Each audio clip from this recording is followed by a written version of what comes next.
Hai semuanya, ketemu lagi bareng Mihu di sini. Oh iya, kali ini Mihu akan membawakan alur cerita dari film Donghua yang berjudul Battle Through the Heaven. Mihu mengingatkan sekali lagi ya bahwa konten ini full spoiler. Mari siapkan cemilannya dan mari kita mulai alur ceritanya. Waktu berlalu dan sudah beberapa dekade sejak pertempuran legendaris antara dua Doudi. Selama beberapa dekade benua Doki sekali lagi menjadi menarik. Generasi jenius muncul, masing-masing memukau dengan caranya sendiri. Namun tidak peduli seberapa luar biasa mereka, selalu ada bayangan yang menggantung di atas kepala mereka. Dia adalah Flame Di Xiaoyan, pria yang menyelamatkan seluruh dataran tengah dari Hun Tiandi. Sekarang adalah sosok terkuat di benua Doki. Meskipun dia tidak lagi terlihat dalam beberapa tahun terakhir, legenda tentang dia terus berkembang di seluruh telinga semua orang. Bahkan nama Flame Di mencapai setiap sudut benua Doki. Beralih ke puncak dataran tengah, ada sebuah gunung yang runtuh selama pertempuran antara dua Doudi. Sekarang gunung tersebut telah diberi nama Gunung Dualdi. Itu meluas ke ketinggian yang tidak terjangkau dan tampaknya memiliki penghalang energi khusus yang tidak dapat ditembus oleh siapapun. Rumor mengatakan bahwa disitulah Flame Di Xiaoyan mengasingkan diri. Di puncak gunung adalah Taman Manor. Di dalamnya seorang pria berbaju hitam berdiri dengan tangan di punggungnya saat dia melihat ke langit yang tak berujung.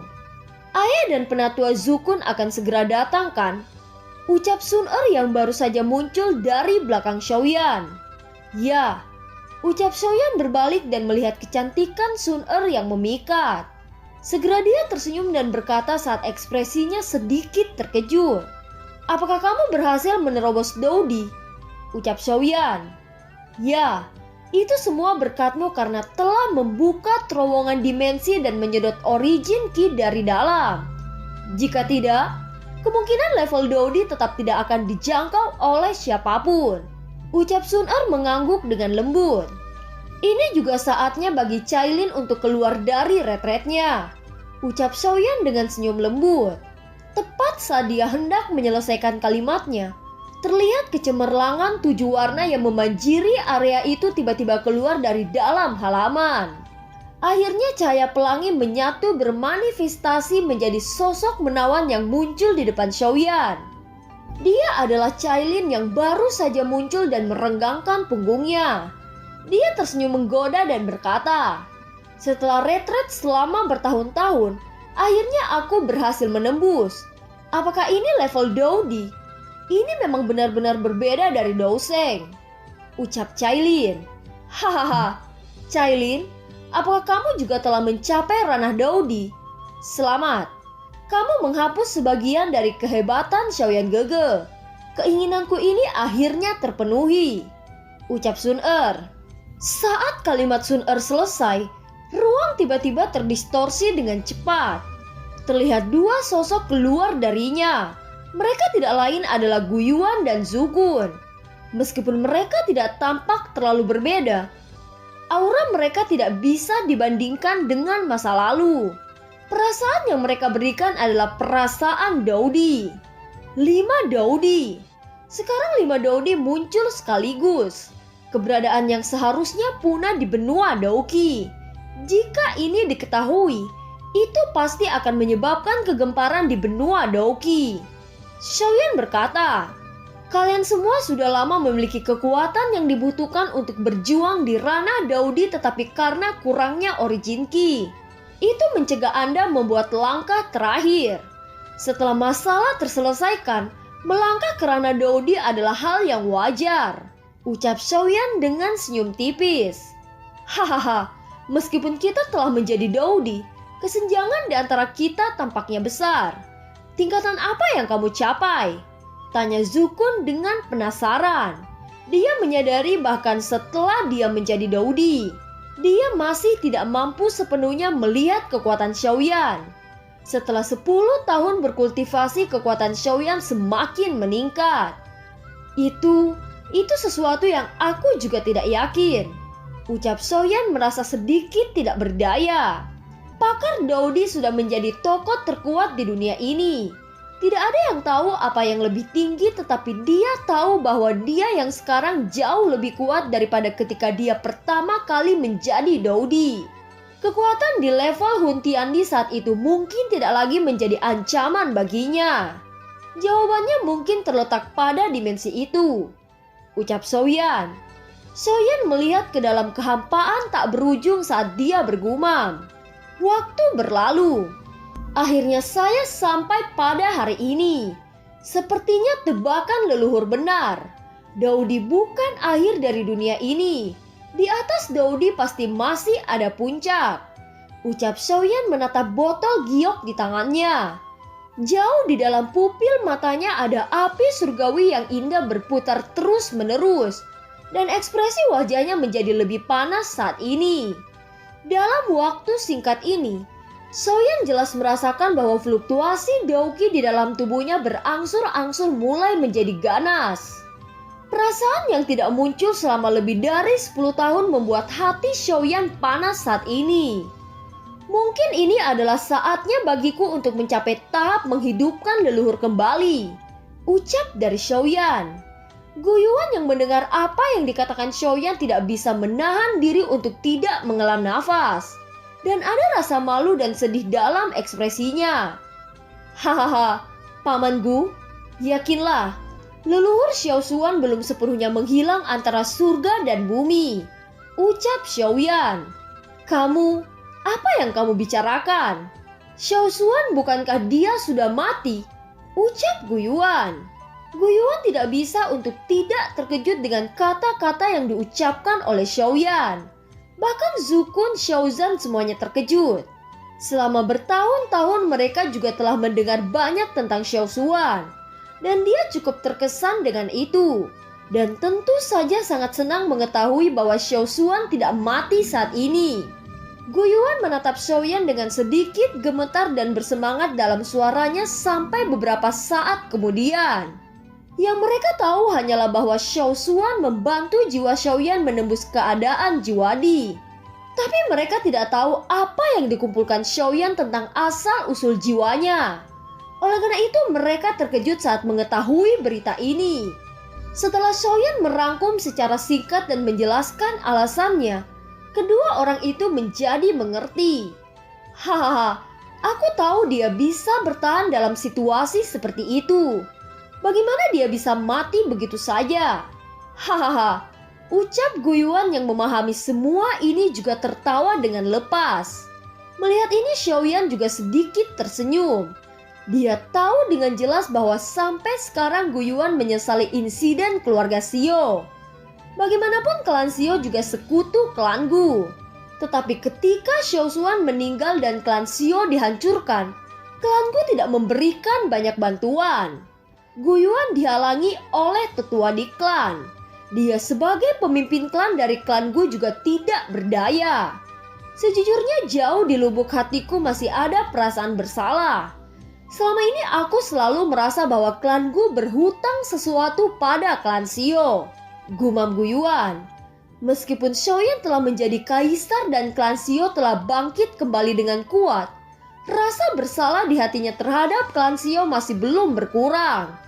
Dan sekarang setelah mendengar berita Xiao Xuan tidak mati, rasa bersalah batin secara alami akan menghilang.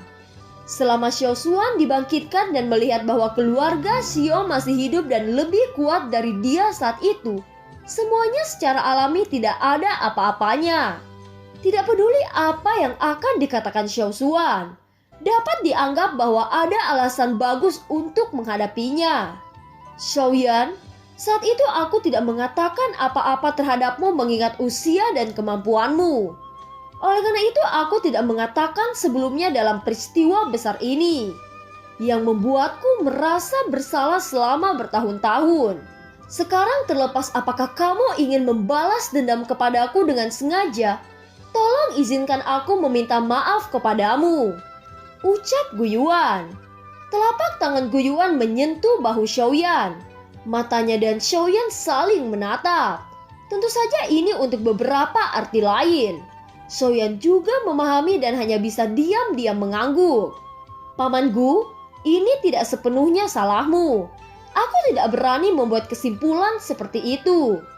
Yang terpenting sekarang, sampai hari ini aku merasa ada perubahan pada asal-usul jiwa leluhur. Dan aku yakin bahwa aku akan mampu membangkitkan leluhur. Dan untuk kali ini aku tidak tahu apakah aku bisa kembali hidup-hidup. Tapi aku akan melakukan yang terbaik untuk kembali, ucap Xiaoyan. Setelah mengatakan itu, Xiaoyan memperhatikan kehampaan yang telah berhenti mengumpulkan pusaran putih energi putih surga dan bumi. Selama 10 tahun Xiaoyan menjadi kaisar, Xiaoyan telah mengunjungi banyak makam kuno Daodi. Meskipun sebagian besar dari mereka telah dihancurkan oleh orang luar, ada juga beberapa yang belum ditemukan oleh dunia. Dan sejak saat itu Xiaoyan memiliki firasat yang kuat. Metode kebangkitan Xiaoshuan harus dalam waktu dekat. Sekarang firasat di benak Xiaoyan telah tiba. Dan metode kebangkitan Xiaoshuan ada di pusaran energi putih susu di depannya. Leluhur Xiaoshuan, Junior Xiaoyan akhirnya bisa membalas kebaikanmu, ucap Xiaoyan melihat pusaran energi putih susu di depannya. Kemudian dia menoleh dan melihat ke arah Sun Er dan Cailin. Mata kedua wanita itu memerah dan menatap Xiaoyan, dan mata mereka penuh dengan ketekunan dan cinta. Xiaoyan mengelurkan tangannya dan mengambil dua wanita dengan anak di tangan mereka bersama-sama. Nada suara Xiaoyan yang serius saat dia berkata, "Jaga dirimu dan anakku. Tunggu aku kembali," ucap Xiaoyan. Dua wanita itu diam-diam menutup matanya dan mengangguk. "Xiao Xiao, sebagai kakak perempuan, jagalah dua adik laki-laki untuk ibu," ucap Xiaoyan. Xiao Xiao yang telah mendengar kepercayaan Xiaoyan, akhirnya dia tak tertahankan. Matanya meneteskan air mata dan kedua lengan ramping itu juga mencengkram leher Xiaoyan. Dengan kepalan erat di lengan Xiaoyan, dia menangis keras. Sun Er dan Cailin di samping melihat ini dan mata merahnya menjadi semakin merah. Xiaoyan melihat adegan ini sambil mendengar tangisan putrinya di pelukannya. Dia juga tahu bahwa jika dia tidak dapat menjaga stabilitas saat ini, saat dia pergi, keluarganya akan mengkhawatirkannya sepanjang hari. Xiaoyan dengan cepat menekan perasaan di hatinya, dan kemudian mengambil Xiao Xiao yang meringkuk dalam pelukannya. Senyum hangat muncul di sudut mulutnya, dan dia melihat ke arah Sun Er dan Cailin. Dia berkata sambil tersenyum, "Dua gadis kecil, ini bukan hidup atau mati. Tetapi aku hanya akan bermain di tempat lain dan aku akan kembali. Apakah kamu masih tidak percaya mengingat kekuatanku saat ini?" ucap Xiaoyan. Sun Er dan Cailin dengan cepat menekan emosi yang ditunjukkan pada wajah cantik itu. Mereka saling memandang dan tersenyum enggan. Xiaoyan menghapus bekas air mata di wajah Xiao Xiao dan dengan lembut mengirimkannya kepada dua orang Sun Er dan Cailin. Setelah itu Xiaoyan beralih kepada dua sosok orang tua. Kedua orang tua ini tampaknya menjadi dua karakter terpenting dalam pertumbuhan Xiaoyan. Pertama, ayahnya Xiaozan. Sebelum berkenalan dengan Yalao, baik selama 3 tahun Xiaoyan dianggap sebagai tidak berguna, Xiaozan selalu percaya padanya bahwa anaknya akan menjadi orang yang hebat. Hingga Xiaozan dibawa pergi oleh klan Hun dan sejak itulah Xiaoyan bekerja keras meningkatkan kekuatannya. Tentu saja di sisi lain jika Xiaozan tidak diambil, itu tidak akan memberi Xiaoyan lebih banyak motivasi dan keinginan untuk kekuatan. Yang kedua adalah orang yang paling mempengaruhi Xiaoyan dan merupakan orang yang paling penting, yaitu Yalao. Jika bukan palung 3 tahun Xiaoyan, Yalao tidak akan bangun. Jika bukan karena palung 3 tahun Xiaoyan, Xiaoyan tidak akan tahu bagaimana harus bersabar. Jika bukan karena 3 tahun itu, Xiaoyan tidak akan membentuk fondasi yang baik untuk kultivasi. Begitu juga jika bukan karena perjanjian 3 tahun, Xiaoyan tidak akan mendominasi momen wilayah sudut hitam. Jika bukan karena 3 tahun ini, Xiaoyan tidak akan bisa dengan paksa membangun aliansi yang sendirian dan mendominasi kekaisaran Jiama. Jika bukan karena 3 tahun ini, benua dataran tengah dan Xiaoyan tidak akan pernah ada di sana. Klan Xiao tidak akan ada lagi. Jika bukan karena 3 tahun ini, Xiaoyan tidak akan bisa bergabung dengan dataran tengah untuk mendirikan aliansi Sky Mansion dan tidak mungkin mencapai Dodi hari ini. Jadi apa yang dimiliki Xiaoyan hari ini tidak dapat dipisahkan dari 2 orang ini. Dapat dikatakan bahwa tanpa dorongan dan dukungan dari Xiaozan dan kultivasi antusiasme dari Yalou, Xiaoyan bagaimanapun hanya dapat jatuh ke sudut kecil terus-menerus. Yalou dan saat ini telah mencapai Douseng bintang 6 setelah bertahun-tahun kekuatan. Meskipun Xiaozan tidak sekuat Yalou, itu juga telah mencapai pada titik Douseng bintang 3. 2 orang ini juga individu teratas di benua Douqi ini. Tentu saja meski begitu ada banyak orang yang lebih baik dari mereka secara terus-menerus. Tetapi tidak ada yang akan tidak menghormatinya. Mengingat posisinya sebagai pemimpin klan Yan dan pemimpin aliansi Sky Mansion. Terlebih lagi mengingat kekuatan Xiaoyan yang saat ini telah mencapai puncak benua, yaitu Dodi. Xiaoyan memandang kedua lelaki tua itu dan tiba-tiba lututnya tertekuk. Dia berlutut di hadapan Yalou dan Xiaozan. Yalou dan Xiaozan tidak berdaya melihat pemandangan ini. Kedua orang tua ini hanya bisa mengusap kepala Xiaoyan selama 10 kali. Terima kasih banyak atas kemurahan ayah membesarkanku. Terima kasih banyak atas ajaran guru dalam membimbingku. Anak ini tidak berbakti, tidak bisa menemani ayah dan guru dalam periode waktu ini. Ucap Xiaoyan tiba-tiba membuka mulutnya. Yalou dan Xiaozan yang sudah tua dipenuhi dengan senyum puas. Dan matanya penuh dengan air mata bahagia. Setelah itu Xiaoyan menoleh ke arah Zukun dan berkata, "Paman Zukun, aku tidak tahu apa yang Xian lakukan sekarang. Atau dia tidak ingin datang dan mengirimku," ucap Xiaoyan. "Hahaha, keponakan Xiaoyan, kamu tidak perlu menanyakan ini lagi. Nona kecil tidak akan tahan bertemu denganmu hanya untuk perpisahan. Dan kamu tidak perlu memikirkannya," ucap Zukun. Xiaoyan terkejut setelah melihat respon Zukun benar-benar berbeda dari yang dia bayangkan. Dan ketika dia melihat mata Zukun yang percaya diri, dia tidak lagi mengatakan apa-apa. Liu Qing, Wu Hao, dan yang lainnya terlihat samar-samar. Setelah beberapa nafas, Xiaoyan menghadapi mereka mengepalkan satu kepalan tangan ke arah mereka. Dan dia berbalik ke arah pusaran energi putih susu yang ditangguhkan. Butuh beberapa saat bagi semua orang di belakang mereka untuk akhirnya perlahan pulih. Mereka menyaksikan Xiaoyan akan berjalan ke pusaran putih. Tiba-tiba semua orang membungkuk dan mengepalkan tangan di tangan ke arah Xiaoyan sambil berteriak, "Selamat kepada Kaisar Api!" Suara itu tidak berhenti sampai Xiaoyan menghilang untuk waktu yang lama. Karena orang yang mereka teriaki adalah orang yang menyelamatkan seluruh benua Douqi dan orang itu adalah Kaisar Api, Xiaoyan. Sosok Xiaoyan muncul dalam kehampaan yang gelap. Di ruang saluran ini ada fluktuasi energi besar dan semacam paksaan yang dapat membuat Kaisar bergerak. Untuk sesaat bahkan jiwa keadaan Kaisar Xiaoyan telah menjadi sedikit bingung. Xiaoyan tidak berani dengan ceroboh. Dia buru-buru duduk bersila dan menyesuaikan perhatiannya. Energi saluran ini jauh melebihi imajinasi Xiaoyan. Dan sosok Xiaoyan mulai menjadi sangat terdistorsi. Kaisar sudah tertinggi di benua Douqi, namun di sini jiwa keadaan Kaisar Xiaoyan masih akan kacau. Dapat dibayangkan betapa mengerikannya energi ini. Cukup untuk merobek orang kuat berkeping-keping. Bahkan seorang kaisar tidak memiliki peluang untuk selamat. Xiaoyan terus duduk mempertahankan ketenangan dan ketahanan dari api yang berbeda.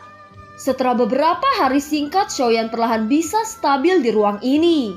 Dia tiba-tiba membuka matanya dan melihat bahwa ruang ini benar-benar luar biasa. Setelah periode waktu ini, Xiaoyan merasakan peningkatan tekanan dalam jiwanya. Peningkatan halus ini membuatnya sadar akan suatu situasi. yaitu di ruang ini pertempuran kaisar tidak akan lagi menjadi orang kuat di puncaknya sama halnya di benua Dauki. Ruang ini terlihat tanpa akhir dan sepertinya tidak ada akhir. Ia memancarkan bintang-bintang yang berkilau. Lingkungan seperti ini dapat dengan mudah membuat orang kehilangan akal sehatnya. Namun Xiaoyan masih tahu bahaya dari bagian ini. Segera dia mengepakkan sayap tulangnya dan api berwarna-warni melonjak dari tubuhnya.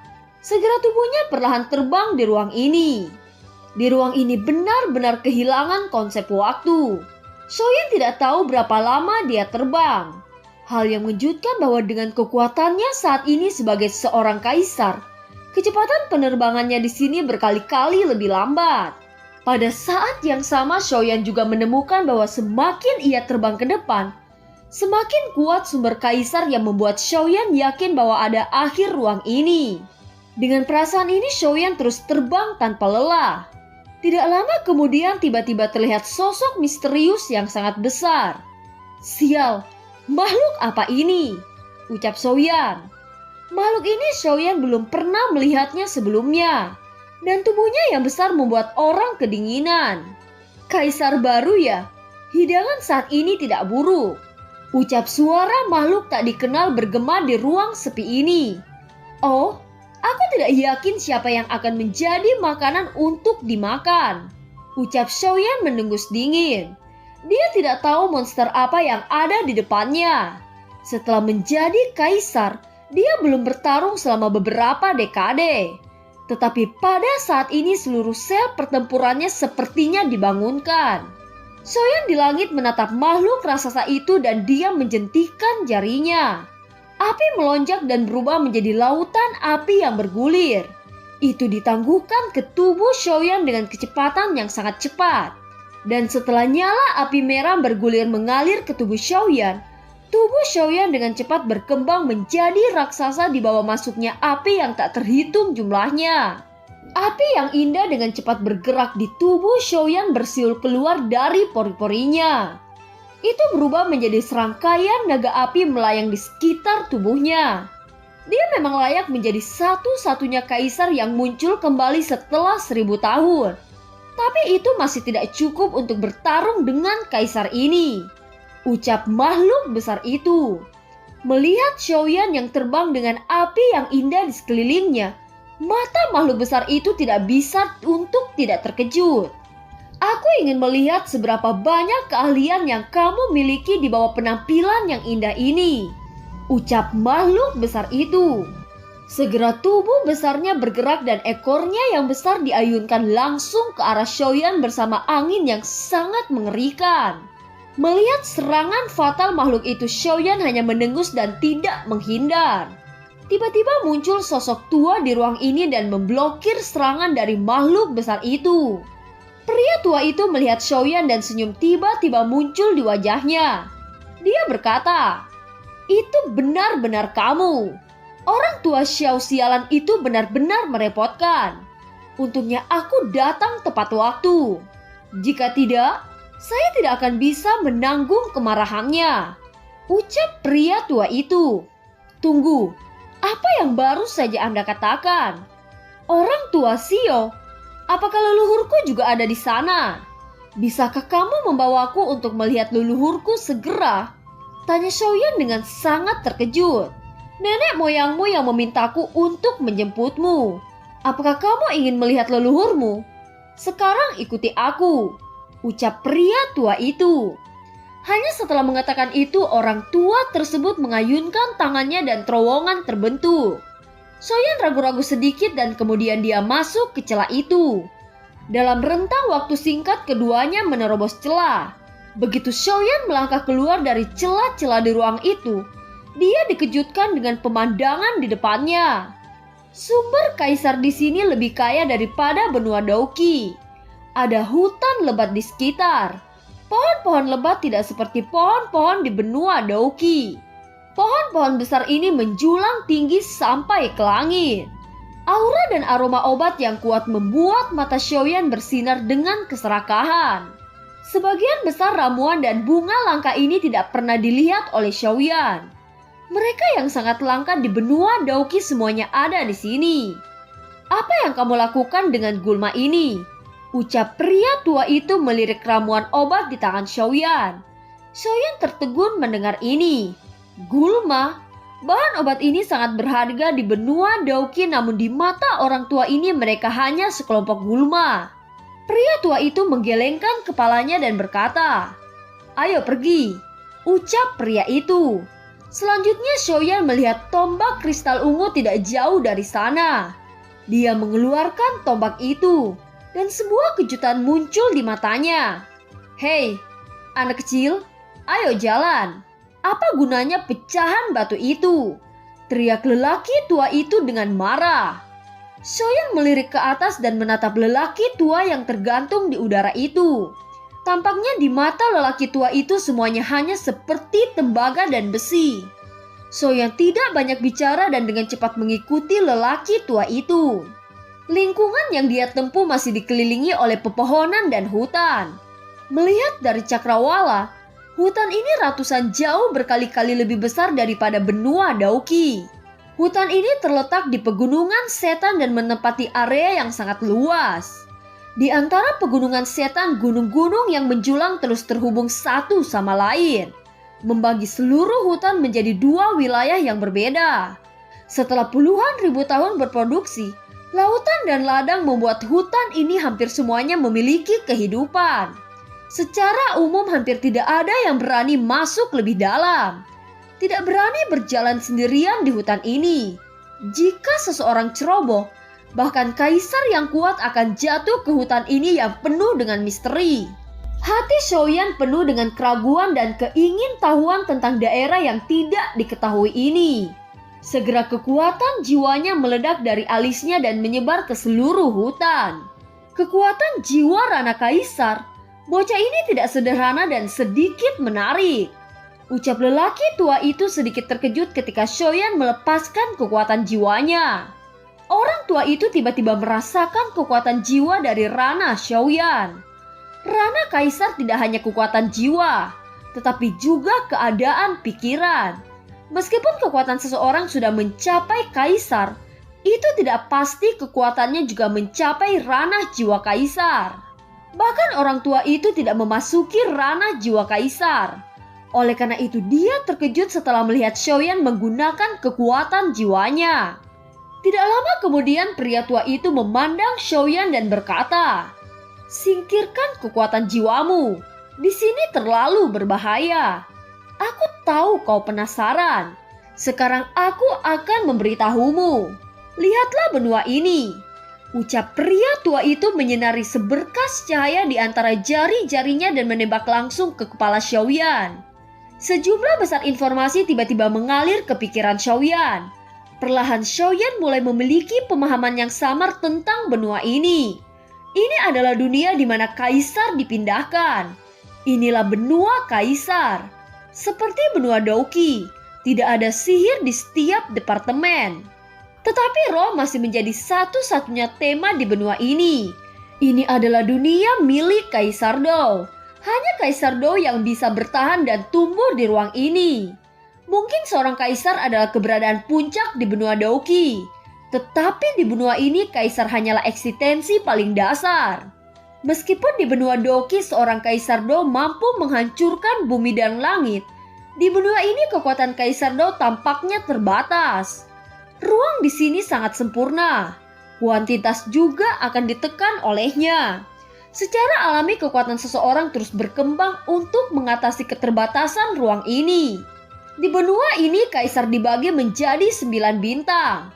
Mulai dari 1 bintang hingga 9 bintang. Setiap bintang juga dibagi menjadi 4 tahap, yaitu awal, tengah, akhir, dan puncak. Dan setiap tahap dibagi menjadi 4 tingkat. Primer, menengah, lanjutan, dan puncak. Di atas itu adalah keberadaan Kaisar Dou yang disebut Dou Xian. Seluruh benua ini dengan tingkatan itu hanyalah dicapai oleh 1 orang. Sementara Xiaoyan sedang memahami informasi tersebut, terlihat satu kelompok yang terdiri dari 3 orang tidak jauh dari lokasi Xiaoyan. Orang ini sebenarnya memiliki api langit. Aku tidak mengira kamu memiliki api langit yang tinggi. Anak kecil, kamu harus hati-hati, ucap orang tua yang bersama Xiaoyan yang ternyata Kaisar Ming. Tampaknya api di dalam tubuh Xiaoyan telah ditemukan oleh Kaisar Ming. Tidak heran itu telah menarik sekelompok orang yang baru saja tiba itu. Jelas Xiaoyan mengurutkan kening. Dia tidak berharap orang-orang ini mendeteksi keberadaan api di dalam tubuhnya begitu cepat. Melihat ini Xiaoyan tidak ciut. Sebaliknya cahaya bergetar di tangannya dan pedang Xuan berwarna-warni muncul. Aku tidak menyangka bocah ini memiliki senjata itu, ucap orang-orang di sekitarnya terkejut setelah melihat pedang Xuan Xiaoyan. Xiaoyan langsung bergegas tanpa sepatah kata pun. Karena dia merasakan niat membunuh dari beberapa orang tersebut, tentu saja dia tidak akan menunjukkan belas kasihan. Xiaoyan juga langsung menyerang mereka berulang kali. Tetapi mereka tidak bertarung habis-habisan. Mereka tampaknya takut pada kaisar yang berada di belakang Xiaoyan. Hahaha, nama api langit memang pantas. Hari ini itu benar-benar membuka mata orang tua itu, ucap Kaisar Ming menyaksikan Xiaoyan berkelahi dengan senyum. Pria tua bernama Ying Ying memiliki wajah jelek. Dan dua kaisar bintang 2 di sisinya tiba-tiba muncul. Jangan terjerat dengan mereka terlalu lama. Kalau tidak, api langit akan ditangkap cepat atau lambat. Ayo pergi, ucap Kaisar Ming. Mendengar ini Xiaoyan hanya bisa mengangguk dan segera mengikutinya ke angkasa. Pada saat ini Kaisar Ming tiba-tiba berkata, "Karena kalian sudah datang maka muncullah," ucap Kaisar Ming. Tidak lama setelah itu terlihat 2 sosok muncul di hadapan Kaisar Ming. Kaisar Ming menunjuk Xiaoyan dan memperkenalkannya kepada mereka. Dia berkata, "Ini adalah satu-satunya kaisar yang muncul sejak ribuan tahun di benua Daoqi. Xiaoyan seorang anggota orang-orang Xiao," ucap Kaisar Ming setelah itu juga memperkenalkan mereka kepada Xiaoyan. Dia berkata, "Keduanya adalah muridku yang paling sombong. Mereka baru saja dipromosikan menjadi Kaisar Bintang 2. Wajah yang kejam itu adalah murid besar Yun Feng. Satunya ini adalah murid kedua Xiong Yuan, yang selalu ingin menunjukkan keahliannya," ucap Kaisar Ming. Xiaoyan menjabat tangannya dan berkata, "Xiaoyan menyapa 2 senior," ucap Xiaoyan. "Adik Xiaoyan tidak perlu sopan," ucap Yun Feng dan Xiong Yuan. "Hahaha, terima kasih senior," ucap Xiaoyan. Di depan Xiaoyan bukanlah pendahulunya, bahkan dia harus disebut senior. Lagi pula Xiaoyan adalah satu-satunya kaisar setelah 1000 tahun. Sehingga pangkatnya adalah yang terendah. Dan kekuatannya tidak sebaik yang lain. Kaisar Ming mengangguk dan kemudian berkata, "Xiaoyan, tampaknya keberadaanmu telah terungkap. Kita harus bergegas kembali untuk menghindari masalah yang tidak perlu," ucap Kaisar Ming. Xiaoyan mulai bertanya-tanya, seperti apa kekuatan pihak lain yang bisa mengetahui keberadaannya dengan begitu cepat dan akurat. Kaisar Ming meraih bahu Xiaoyan dan melontarkan batu aneh di tangannya. Segera ruang terbentuk dan keempatnya menghilang di atas hutan. Lembah Tianming terletak di puncak gunung yang disebut Gunung Dimai. Puncak gunung dibagi menjadi beberapa lapisan, termaksud Star Terrace, Bishicang, Aula Promosi, dan Istana Dougong. Tempat-tempat ini memiliki pemandangan unik mereka sendiri. Keempat bangunan ini luar biasa indah. Tidak diragukan lagi merupakan bangunan paling megah di lembah Tianming. Ada susunan formasi yang aneh. Dapat dilihat bahwa susunan formasi ini berperan dalam membantu kultivasi. Sangat berbeda dengan formasi di benua Daoqi. Bahkan orang dahulu tidak memiliki bangunan mewah seperti itu. Orang-orang di lembah Tianming datang dan pergi dan selalu ada suara diskusi. Pada saat ini di puncak lembah Tianming terlihat beberapa sinar cahaya biru menyala. Dan sosok Xiaoyan tiba-tiba muncul di atas gunung. Ketika mereka muncul, segera seseorang bergegas mendekat. Tampaknya takut akan invasi musuh. Ada 5 kekuatan utama di Dizhou, yaitu Xiao, Tian Minggu, Extermination, Demon Fantasi, dan Yi Jiao. Masing-masing dari 5 kekuatan ini memiliki sisi sendiri. Terlepas dari hubungan yang baik antara Xiao dan Tiangming Valley, kekuatan lainnya saling berhadapan, merampok sumber daya, dan hubungan itu secara alami tidak harmonis, sehingga langkah-langkah perlindungan tidak bisa dilonggarkan. Menyapa leluhur, ucap beberapa orang setelah melihat orang yang datang adalah Kaisar Ming dan segera membungkuk. Kaisar Ming melambaikan tangannya, mengisyaratkan bahwa mereka tidak perlu sopan, dan segera bertanya, "Apakah ada sesuatu yang terjadi di lembah selama waktu ini?" Ucap Kaisar Ming. Nenek moyang itu telah berkonflik dengan beberapa kekuatan akhir-akhir ini, tetapi untungnya kekuatan lain tidak terlalu kuat. Dengan bantuan penatua Xiao, kekuatan-kekuatan ini pada akhirnya ditolak. Di antara mereka adalah Yi Jiao dan Pantom yang berpartisipasi. Sisanya adalah beberapa geng kecil. Semua berasal dari tambang, tetapi mereka tidak menimbulkan ancaman. Ucap beberapa orang yang melaporkan itu. Mendengar kedua kekuatan utama Yi Jiao dan klan Pantom, Kaisar Ming segera mengurutkan kening. Memikirkannya sebentar dan kemudian berkata kepada Xiong Yuan yang berdiri di belakangnya, "Xiong Yuan, bawa Xiaoyan untuk berkunjung dulu, dan aku akan mengurus sesuatu," ucap Kaisar Ming. Mendengar ini, Xiong Yuan segera mengangguk. Selanjutnya Kaisar Ming pergi dan 3 orang dan Yun Feng di belakang mereka juga pergi. "Xiaoyan, ayo pergi. Aku akan membawamu untuk mengunjungi lembah Tianming," ucap Xiong Yuan tersenyum kepada Xiaoyan. "Ya, aku akan menyusahkan senior Xiong Yuan," ucap Xiaoyan. Xiong Yuan mengangguk sambil tersenyum. "Jika saudara Xiaoyan setuju, mari kita menjadi saudara." Kata-kata senior terdengar sedikit aneh, ucap Xiong Yuan. Di lembah itu beberapa sinar matahari jatuh dan pemandangan lembah Tianming terungkap. Xiong Yuan berjalan perlahan bersama Xiaoyan, dan semua orang di sekitarnya menatap sopan. Para murid di Tianminggu semua mengenakan pakaian yang sama.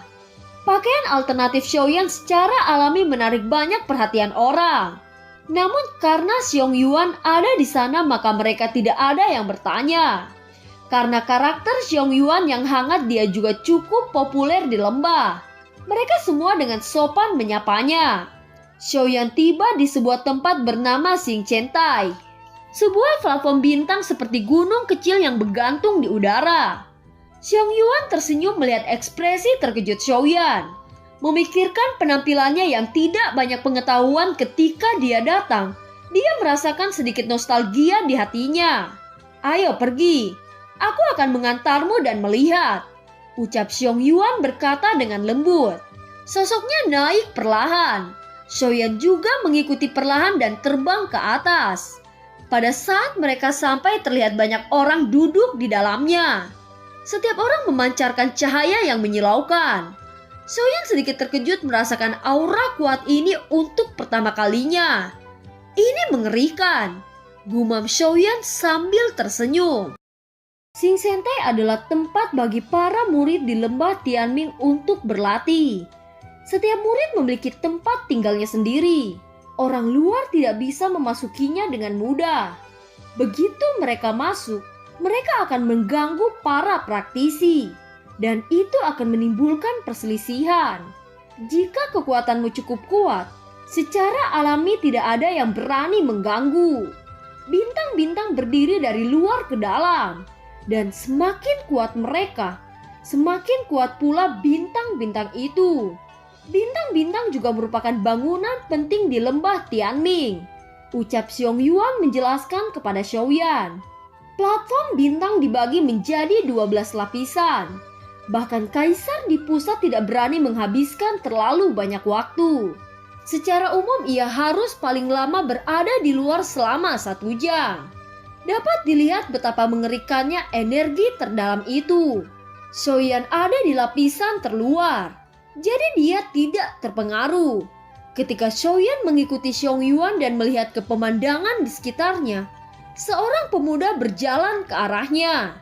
"Saudara Xiong Yuan, Bisakah kamu memberi aku beberapa petunjuk? Aku tidak begitu mengerti keterampilan bertarung, ucap pemuda itu. Dengan temperamen Xiao Yuan, secara alami dia tidak akan menolak. Di lembah Tianming, selama mereka tidak memiliki hubungan bermusuhan dengan Xiong Yuan, mereka selalu mencari Xiong Yuan untuk membahas sesuatu. Dan karena Xiong Yuan dipromosikan menjadi Kaisar Bintang 2, mereka memiliki sedikit kekaguman. Xiong Yuan tersenyum, mengambil gulungan di tangan pemuda itu, dan segera menunjukkannya kepada pemuda itu dengan sabar menceritakan poin-poin utama. Xiaoyan memandang Xiong Yuan, tetapi tidak bisa menahan senyum. Setelah instruksi Xiong Yuan, Xiaoyan berjalan sendiri untuk melihat pemandangan. Xiaoyan berjalan tetapi tidak memperhatikan di mana dia berdiri. Seorang pria muda yang tampak sengit melihat Xiaoyan dan berkata, "Hei, anak kecil, ini tempatku. Pergilah sebelum aku mematahkan kakimu," ucap pria muda itu bernama Wu Yong. Pria itu sangat sombong. Dia telah mencapai pertengahan Kaisar Bintang 1. Menurut perkiraannya, itu akan dipromosikan menjadi Kaisar Bintang 2 dalam beberapa ratus tahun. Kaisar Bintang 2 itu juga cukup berharga di klan. Xiaoyan tidak menghiraukan teriakan pria itu. Sebaliknya dia seolah-olah tidak mendengar apa-apa. Xiaoyan tahu bahwa dia telah memasuki tempat kultivasi orang lain. Dia berbalik dan pergi. "Apakah kamu mengabaikan kata-kata saya?" ucap Wu Yong. Xiaoyan mendengar kata-kata pemuda itu dan perlahan berbalik. Menurut informasi yang disampaikan kepadanya oleh Kaisar Ming, pemuda ini harus berada di tengah-tengah Kaisar Bintang 1. "Kenapa aku harus mendengarmu?" ucap Xiaoyan. Pria muda itu melihat Xiaoyan yang tenang dan tidak bisa menahannya. Di lembah Tianming, siapa yang begitu tenang di depannya? Ada ekspresi aneh di sudut mulut pemuda itu. Dan dia ingin melihat kekuatan macam apa yang dimiliki pria muda di depannya sehingga dia bisa berbicara dengan kepercayaan diri yang begitu besar. "Kamu berani menerobos ke tempatku? Apakah ada laki-laki lain yang berani menerobos di depanku?" ucap pria Wu Yong. Xiaoyan hanyalah seorang kaisar bintang tahap awal yang biasa.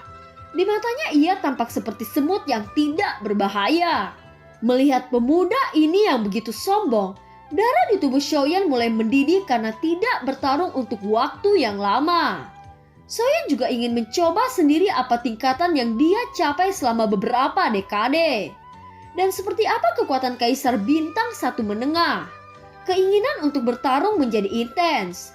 Senyum jahat muncul di sudut mulutnya. Melihat ekspresi berani Xiaoyan, pria muda itu tertawa dan berkata, "Kamu anak yang berani. Kamu berani sombong dengan kekuatan awal Bintang 1, ucap Wu Yong. Xiaoyan tersenyum dan berkata, "Tapi sepertinya monumen mengatakan bahwa tempat ini dilarang untuk bertarung kan?" ucap Xiaoyan. Pria muda itu melirik Xiaoyan. "Ikut denganku jika kamu memiliki kepercayaan diri," ucap Wu Yong, kemudian tubuhnya bergegas. Xiaoyan secara alami mengikuti dengan sangat cepat. Tubuh api Xiaoyan sebanding dengan tubuh seorang kaisar biasa. Seketika Xiaoyan menyusul pemuda itu. Melihat Xiaoyan yang datang, kilatan dingin muncul di wajah pemuda itu. Lapangan kompetisi besar muncul di depan Xiaoyan. Kedua belah pihak mendarat dan kemudian mendaftar sejenak. Keduanya datang ke pusat kompetisi. Xiong Yuan menemukan bahwa Xiaoyan tidak lagi bersamanya. Segera dia mendeteksi di mana Xiaoyan berada.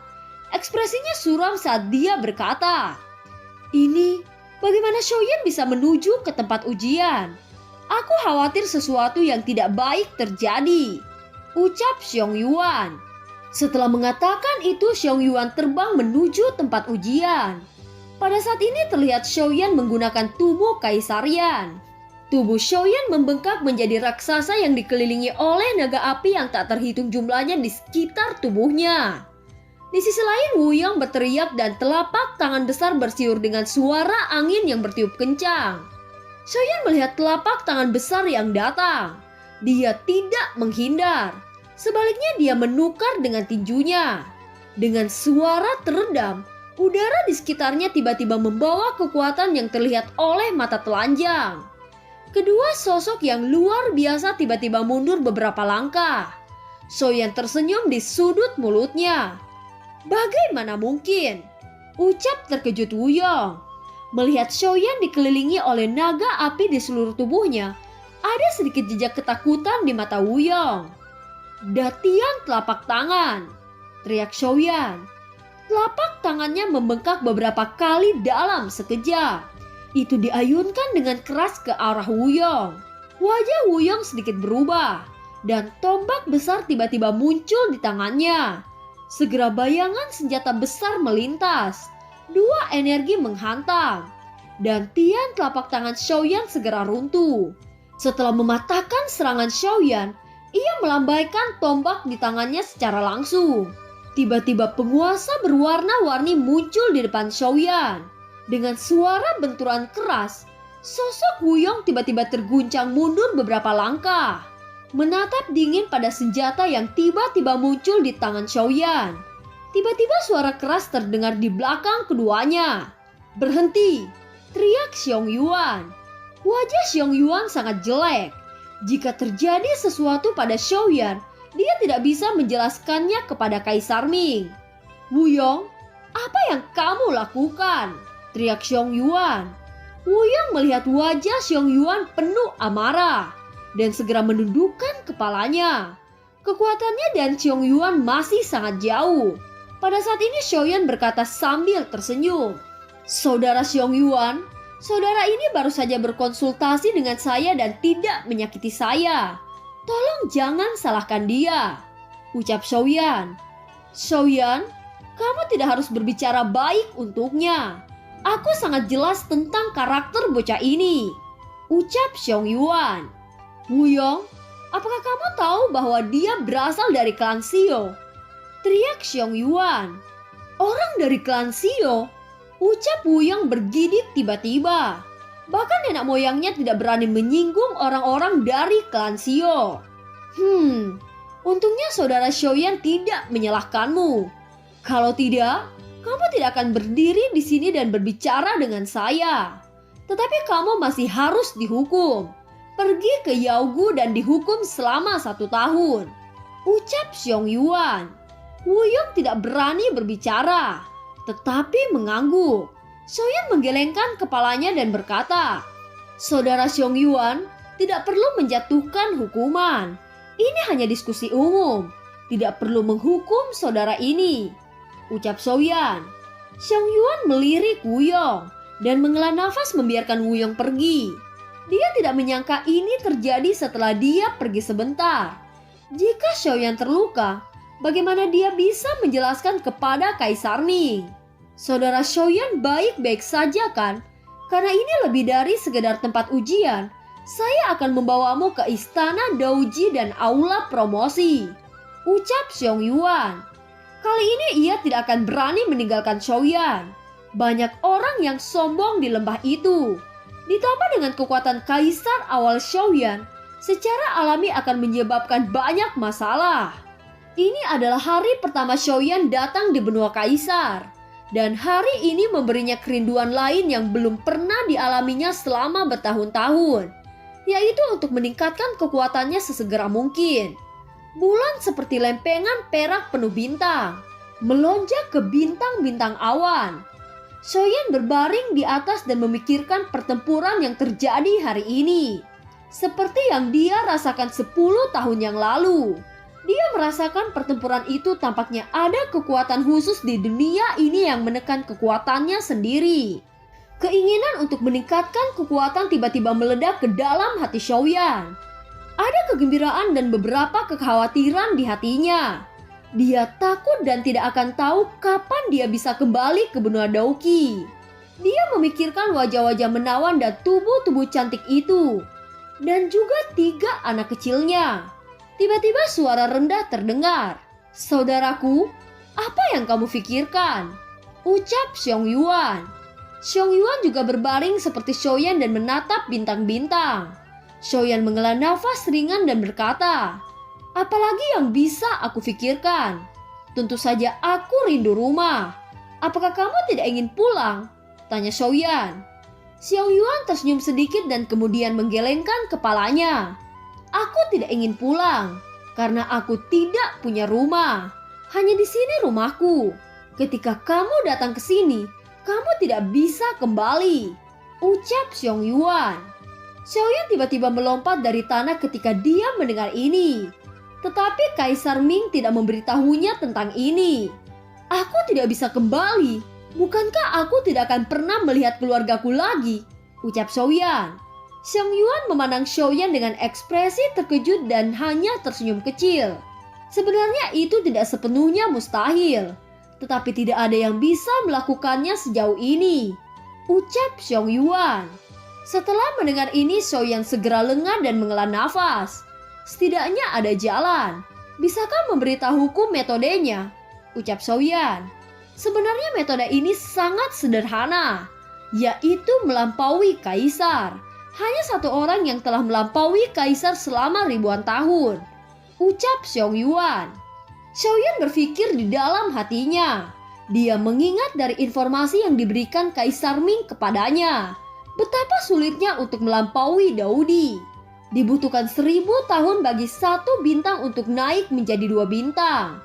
Dan 4000 tahun untuk 2 bintang naik ke bintang 3. Diperlukan 10.000 tahun bagi bintang 3 untuk menaikkan 4 bintang.